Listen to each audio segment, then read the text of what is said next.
इसका अपन करेंगे एक क्वेश्चन के हिसाब से समझेंगे अपन सब कुछ, क्योंकि कॉन्सेप्ट एकदम से बता दूंगा तो आपके माथे के ऊपर से जाएगा। तो इसके अंदर पहला क्वेश्चन अपन करेंगे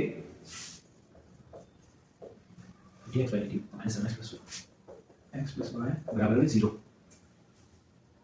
और इसी के साथ दूसरी इक्वेशन आएगी, इसके साथ दो इक्वेशन आए तो समझ जाना साइमल्टेनियस डिफरेंशियल इक्वेशन के हिसाब से सॉल्व होएगा, और इसी हिसाब से क्वेश्चन के हिसाब से तुमको नंबर भी मिलेंगे। dx by dt minus 2x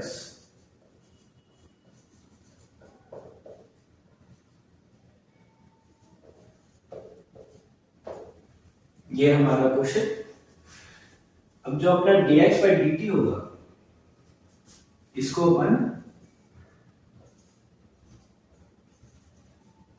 dy by dt sorry इसको अपन dy करेंगे, तो ये हो जाएगा dx minus 7x plus y is equal to 0। और दूसरी इक्वेशन में भी सेम हो जाएगा d minus 5y minus 2x is equal to 0। अब हम इन दोनों इक्वेशन के अंदर क्या करेंगे, मल्टीप्लाई कर देंगे इस वाली इक्वेशन को ऊपर वाली इक्वेशन को किससे मल्टीप्लाई करेंगे, d minus 5 से, ताकि अपनी जो पूरी दोनों इक्वेशन है वो x की टर्म में आ जाए। अब इसका इन दोनों इस वाली इक्वेशन में से ऊपर वाली में से इस वाली इक्वेशन को हम सब्ट्रैक्ट कर देंगे। तो सब्ट्रैक्ट करने के लिए साइन चेंज होगा, ये माइनस हो जाएगा, ये प्लस हो जाएगा। हाँ, अब उसके बाद में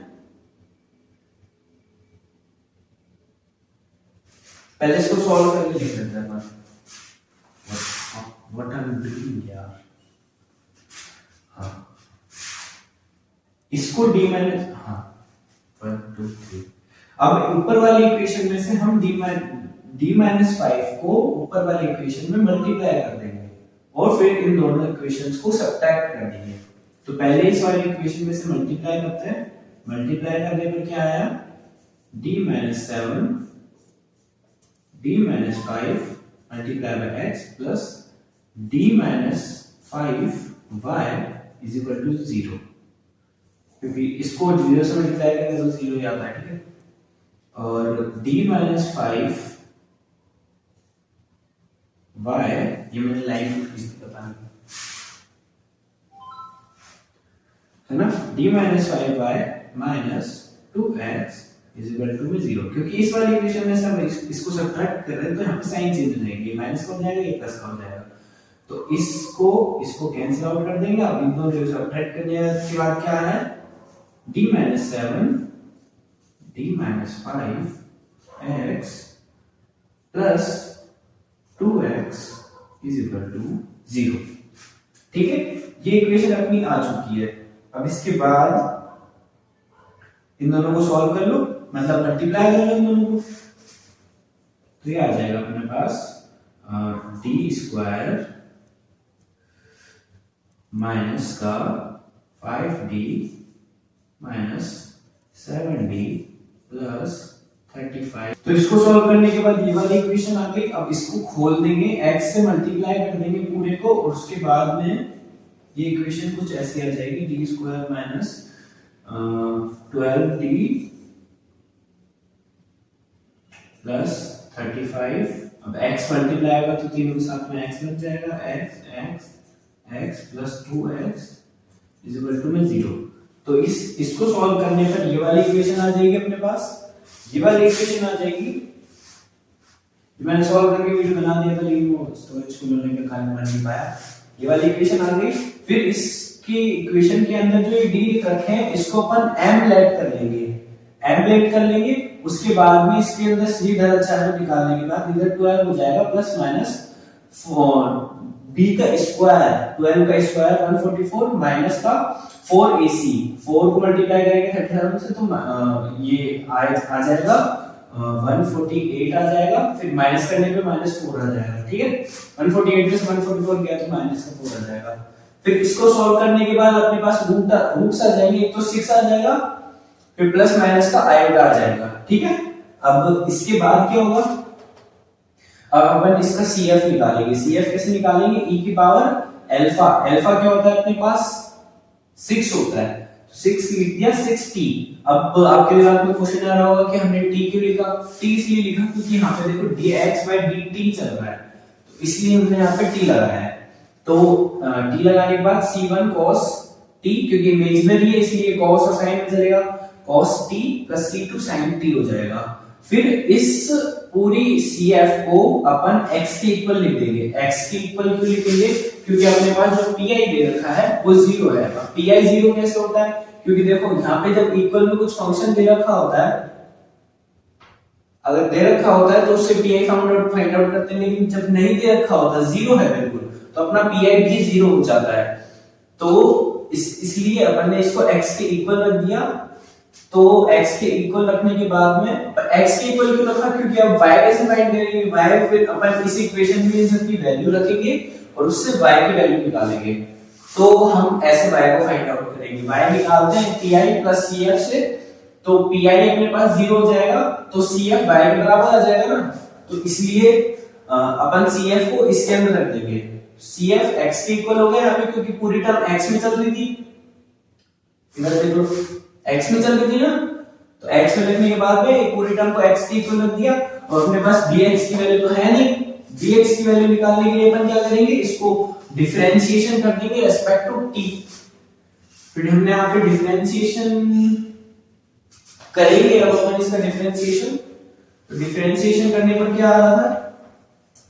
क्या आएगा? मतलब इसका पूरे का डिफरेंशिएशन होगा।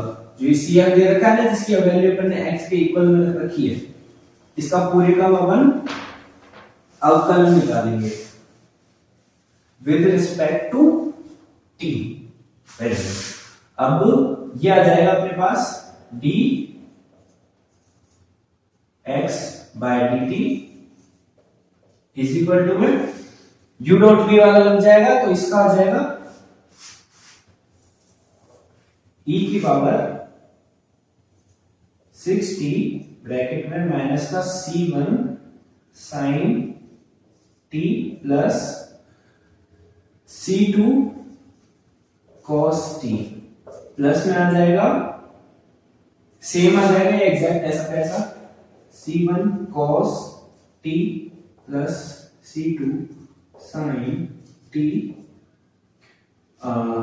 c2 sin t, और इसका अगर डिफरेंशिएशन करेंगे तो आ जाएगा 6e की पावर 6t। ठीक है, ये आ गया, ये डिफरेंशिएशन आ गया। dx/dt की वैल्यू आ गई, x की आ गई, अब इस इक्वेशन में रख देंगे तो अपने पास y की वैल्यू आ जाएगी। ठीक है, y की वैल्यू आ जाएगी।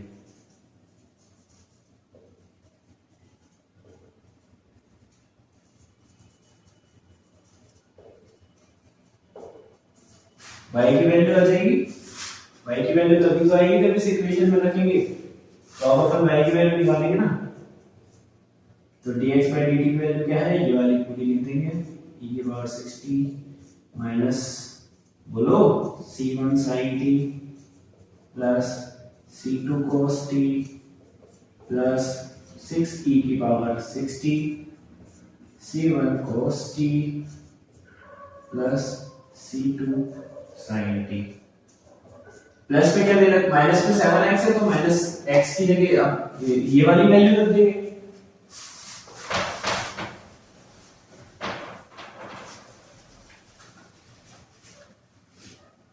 ये वाली वैल्यू रख देंगे, तो ये आ जाएगी माइनस 7 e की power 6t c1 cos t plus c2 sin t। ठीक है, अब ये आ जाएगी। अब प्लस का y भी तो लिखेंगे, plus y is equal to 0।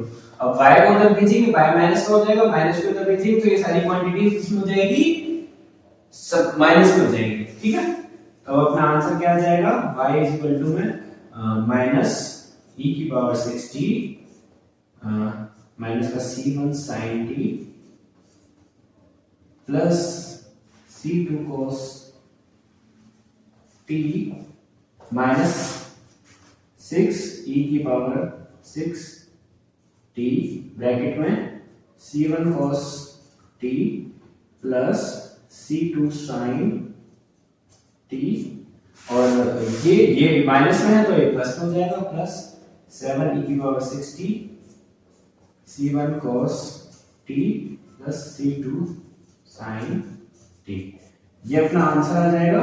pi है नहीं क्योंकि pi 0 हो जाएगा अपना, तो ये अपना आंसर आ जाएगा y वाला। इसी इक्वेशन में पुट करके अपन ने इसका आंसर निकाल लिया है। और साइमल्टेनियस डिफरेंशियल इक्वेशन इस चैप्टर का नाम है।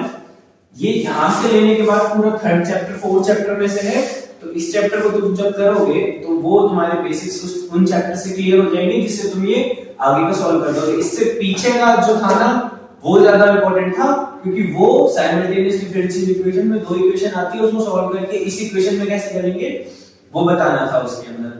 तो इस इक्वेशन में से कन्वर्ट करके बाद में n की वैल्यू रखते हैं, फिर cf निकालते हैं, फिर pi में ऐड करते हैं, वो सारा का सारा सेम एज इट इज आएगा पिछले चैप्टर वालों में से। तो पिछले चैप्टर करके आना, उसके बाद ये क्वेश्चन को सॉल्व करना और इनकी प्रैक्टिस करना। तो आज के लिए इतना ही। Thank you so much.